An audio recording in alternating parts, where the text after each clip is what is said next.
بسم الله الرحمن الرحیم. قدرمن لیدونکو اوریدونکو سلامونه او احترامات وړاندې کوم. نن یوه لنډه خبره د پاکستان او د افغانستان د جګړې او مسؤلین د امارات یا طالبان او یا د افغانانو په هکله باندې کول غواړم. جګړه پیل شوې ده په هر دلیل څه ده. پاکستان حمله وکړه خلاف د ټولو موازینو چې ما برها په نورو ویډیوګانو تشریح کړي دي، که بشري حقوق وه، که منشور ملل متحد وه، که جرایم د جنګي وه، که ډیپلوماټیک اصول وه، که نور اصول وه، عدم مداخله وه، احترام متقابل وه، اوس هم جواري وه، احترام په حاکمیت ته، خپلواکۍ ته، ځمکنۍ بشپړتیا، خو دوی خلاف اصول حمله وکړه. افغانستان هم حق لري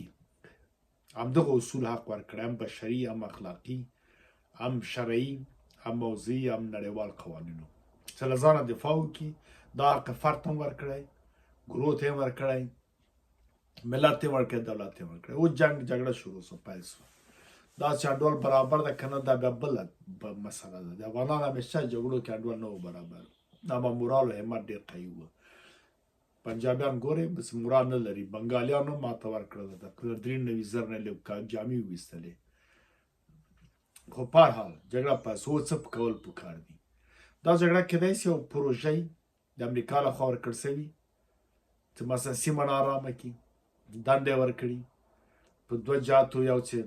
سیمه ناارامه سي، چینایان دلته پمنګونه ونه کړي، د باګرام مسله یې چې باګرام واخلي، د ایران مسله یې چې مثلا ایرانیان مشران دلته را نظام پټ نه کړي، د تېښتې ځای ونه لري. کیدای شي خپله پاکستان دې لپاره چې کورنۍ ناخوالې دي ادرس بدل کړي. کیدای شي پاکستان دې لپاره چې امریکا اډې ترونه غواړي، لکه طالبانو په وړاندې چې شمسي اډې نورې ورکړي وو، دغه لپاره باید ایران په ضد باندې اډې وانخلي او دوی ونه نسي ورتولی، بیا په دښمني پاتې نسي. کیدای شي داعشیان ورته راولي، تېرې کړي مثلا مرکزي اسیا ته، ایران ته، یا بله قصه هر ډول هره خبره چې په هر شکل تحلیل پکې وکړو، هر تحلیل پکې وکړو. یا کیدای شي امریکا غواړي چې د پاکستان ضعیف کړي د طالبانو په لاس باندې، ځکه هغوی نافرماني کړې، شیرانو سره اړیکه جوړه کړې. که طالبان هم ضعیف سي په جګړه کې، امریکا شاید وغواړي، ځکه بیا په اسانۍ سره په دوی خپل خبرې ومني، او یا دا وسله چې دلته پاتې ده دا غواړي استعمال کړي. هر ډول چې زه وایم چې په هر ډول چې دا جګړه پیل شوه، دا چې اوس ټولې پوستې هم تېرونې وسولې، افغان تارونه په زابل هلمند جو کې ټول سوله ټولېدله. خو اسانه خبره چې یو امر وکړي وګړو ته چې 100 متره په $1 اخلمه، په 2 ساعتو کې ټول ټولېږي، او ورته وایي چې ولایت مرکز ته یې وړی، مرکز ته یې وړي. هغه مشکل نه. دغه 10 کاله مخکې مثلا یا څو کاله مخکې د افغان تار نه خلکو څه کول، هغه خبر ده. خو مهمه خبر دا ده، بیا اثر کې ټولولې، پوستې نیول، حرکت کول، او یې خوا بمبار کول. پاکستان خو بمباري کې ملکي کسان وباسي په ظالمانه توګه. خبره د ما دا ده که د پښتونستان یا پښتونخوا او د بلوچستان چې دا یې ورکړي و هند ته، اوس پاکستان اشغال کړي دي. د 1893 کال هاني مارټیمور ډیورن چې داسې یو تحمیلي کار په امیر عبدالرحمن خان وکړ، دا خاوره اشغال شوله تر ننه پورې. که کیلي له بهرنیانو سره، غربیانو سره ده په هر ډول باندې معامله چې اوس نه کېږي، دا خبره پرېږدئ. خو که چیرې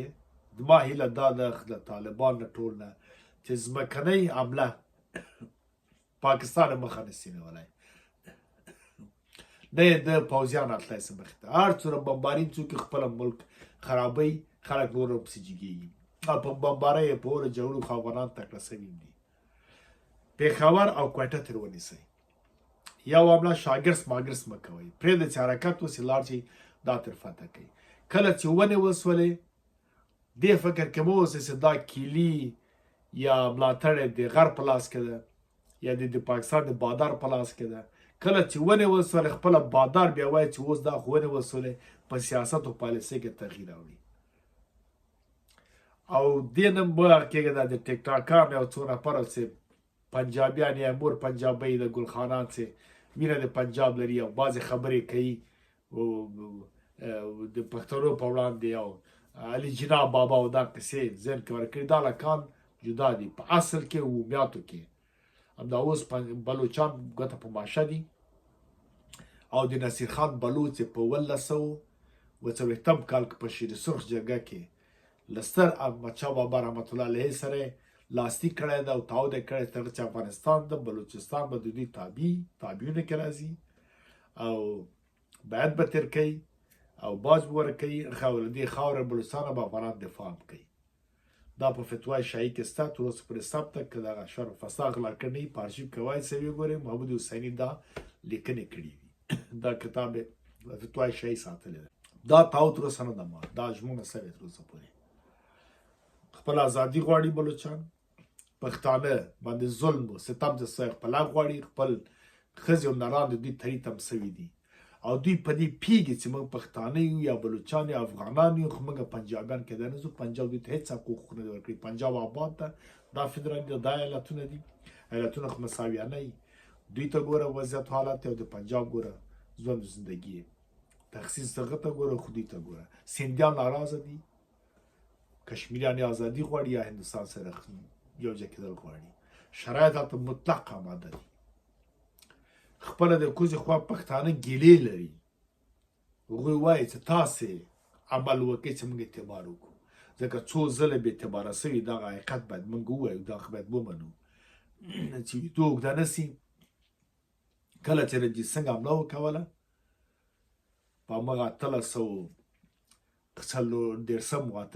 کلو کې یار محمد خان د دوست محمد خان ورور والد پېښور و عظیم خان بل ورور په کشمیر په دې جوړ کې و دوی دا ټول پردیو پښتنو ته سوات او روغزي یوسفزي ټول ته امر وکړ یا غږ د غزا جهاد پې وکړه چې راجیک سئ ټول راجیک سول توپکو سره واړه واړه توپکو تورې وې کله چې جګړه پیل کېدله یار محمد خان عظیم خان دواړه کابل ته راغلي وو دا یو حقیقت خبره ده حقیقت به منو کله چې په 1850 کال کې د ازادۍ خبرې په هند کې ګډوډي جوړه سوې وه یو انګرېز راغی د هند وایسرای ته ویلې چې دغه د رنجیت سنګ او د تاسې مځکې د افغانستان یول دا بېرته ول نه ورکوئ خو مشکل ټول همدلته جوړ سوی ده جنګ و جګړې له پښتنو سره والو ټکول وه وایسرای ورته ویل خو څوک یې وغواړي موږ یې ورکړو و امیر دوست محمد خان ته خبره وکړه کله چې ټلګرام یا خوافت راغی چې دغسې قصه دوست محمد خان ته ویل زه به جرګه کوم بیا غږېږم جرګه تر دانونه پورې بیا ونه کړه په دې عقل باندې یو صفا رښتیا خبره باید وکړو همدغسې کله چې دومره د افغان انګلیس جګړه شیرعلي خان وګټله هغه مځکه چې رنجیت سنګ دوی سره وې دا بېرته په ډېر سادګۍ بېرته افغانستان ته راتللې باره ویې نه نیولې خو بیا هم په هر صورت باندې حاکم هلته ناست و کله چې له امیر عبدالرحمن خان سره دا خبره تحمیلي سوله له کوزې پښتونخوا نه څه نومېږي د پاونده ملا پاونده و قلمدین و نو له وزیرستان له تیراو له کوټو له هلته چترال دې ځای نه خلک راغله په پښو حرکت یې راغله تر بالاحصاره پورې راورسېد حیدرخان چرخي ته وظیفه ورکړه چې ورسره وغږېږه دا لاسه یې کړه بېرته ولېږله هغوی نه غوښتله امان الله خان چې راغی هلته استقلال ویله ما خپلواکي واخیسته د کوچني څو خپلواکي ته واخیسته نیم افغانستان نیم خو پاتې شه ته چې اوس وایه چې ما خپلواکي واخیستله معنا داسې ډیورنډ ته په رسمیت وپېژانده هغه خلکو ته جاجي یې کړل خلکو رښتیا مبارزه وکړه جنګ یې وکړه چاڼۍ ته ورونه واچول حتی انګرېزانو توپک ورکړه چې خدای الله خان په ضد باندې پیسې واخیستې راپورته دوی واخیستل ماره بېرته د انګلیس په ضد استعمال کړې محمدي جنه کله چې هغه خپلواک هغه یې خوښه کړله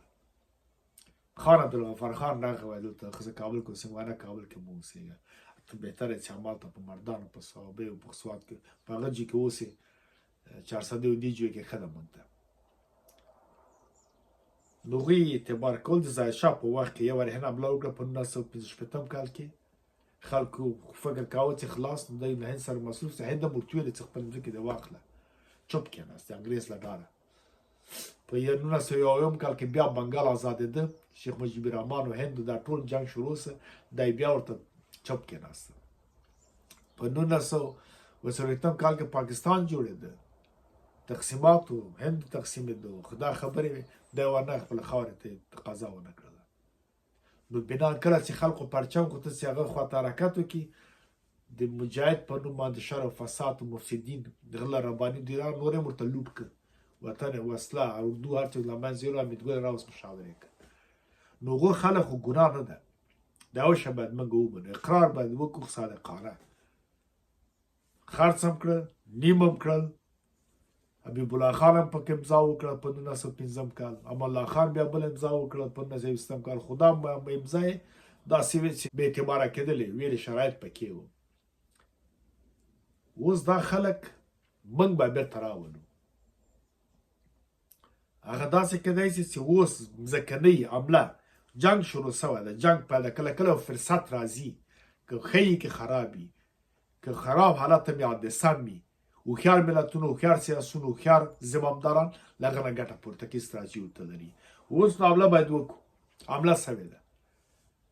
پېښور او کوټه باید مکمل ونیسو، کراکان لاړ شو، مارګله او د جې خپل بیرغونه نصب کړو. ځمکنۍ حمله د پیاده او د لښکرو پاکستان نه لري، دا بس حتی دومره تیل نه لري چې نور بمبارد هم وکړي، دومره وسله استعمال کړي. بس دا د ما خبره وه، دا د ما مشوره وه چې دغه کار باید که وسه په تاریخ د افغانستان کې به لوی تاریخ هم وګټو. طالبان خواست مو سره ونښتل، کار مولار دلیل هر شی ده. نو بنا دغه تاریخ ګټل، دغه نوم ګټل به